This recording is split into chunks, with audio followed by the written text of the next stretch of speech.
નમસ્કાર મિત્રો, સ્વાગત છે બધા મિત્રોનો અમારી યુટ્યુબ ચેનલમાં। તો મિત્રો, તારીખ 14/7/2026 ના સોના ચાંદીના ભાવ કેવા રહ્યા તે જોઈએ તે પહેલા અમારી ચેનલમાં જે પણ મિત્રો નવા છે તે ચેનલને સબસ્ક્રાઇબ કરી લેજો અને ફેસબુકમાં જે પણ મિત્રો માહિતી જોઈ રહ્યા હોય તો ફેસબુક પેજને પણ ફોલો કરી દેજો।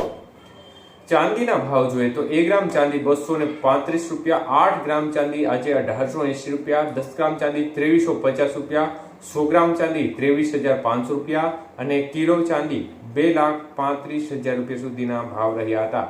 તો ચાંદીની બજારમાં આજે ફરી એકવાર માહોલ છે તે સ્થિર રહ્યો હતો, કોઈ પણ પ્રકારની મૂવમેન્ટ જોવા મળી રહી નથી। તો મિત્રો, છેલ્લા 2 દિવસથી જોવા જઈએ તો આમ ચાંદીની બજારમાં સ્થિરતાનો માહોલ બનેલો છે અને ગઈકાલે પણ કોઈ પણ પ્રકારની મૂવમેન્ટ જોવા નહોતી મળી। આજે પણ ચાંદીની બજારમાં ખાસ કોઈ હલચલ જોવા મળી રહી નથી।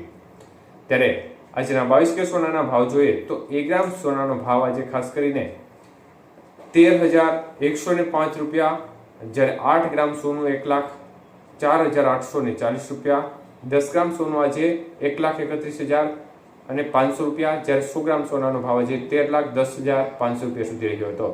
તો આજના 22 કે સોનાના 100 ગ્રામના ભાવની અંદર 13,000 રૂપિયાનો મોટો ઘટાડો જોવા મળ્યો હતો।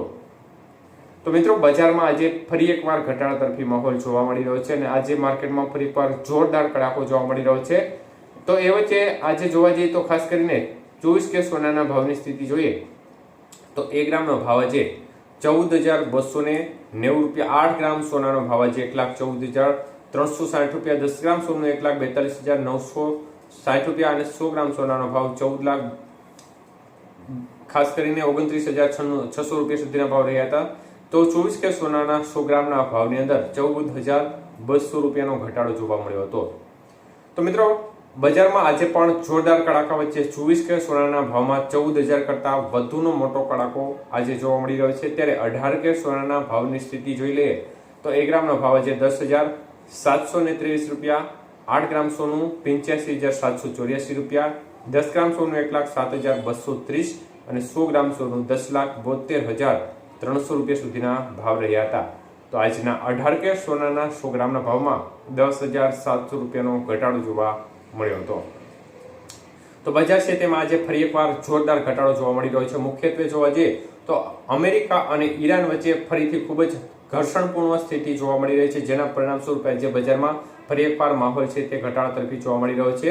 અન્ય તરફ બંને દેશો વચ્ચે ફરીથી ઘર્ષણ વધતા જે ક્રૂડ ઓઇલ છે તેમાં પણ 4% જેટલો ઉછાળો આવ્યો છે। એટલે આ પરિસ્થિતિઓ છે તે ફરીથી માહોલ બગાડી શકે છે, કારણ કે હજી પણ આ પરિસ્થિતિ અનિર્ણિત છે, કારણ કે બંને દેશોએ યુદ્ધ બંધ કરવા બાબતે હસ્તાક્ષર કર્યા હતા, પરંતુ એના 20 દિવસ બાદ જ ફરીથી માહોલ છે તે તણાવભર્યો બન્યો છે અને ફરીથી યુદ્ધની નોબત છે તે શરૂ થઈ છે। એટલે આગામી સમયમાં જો યુદ્ધની પરિસ્થિતિ હજી મળશે તો બજાર ઉપર તેની ચોક્કસ અસર જોવા વધુ મળી શકે છે।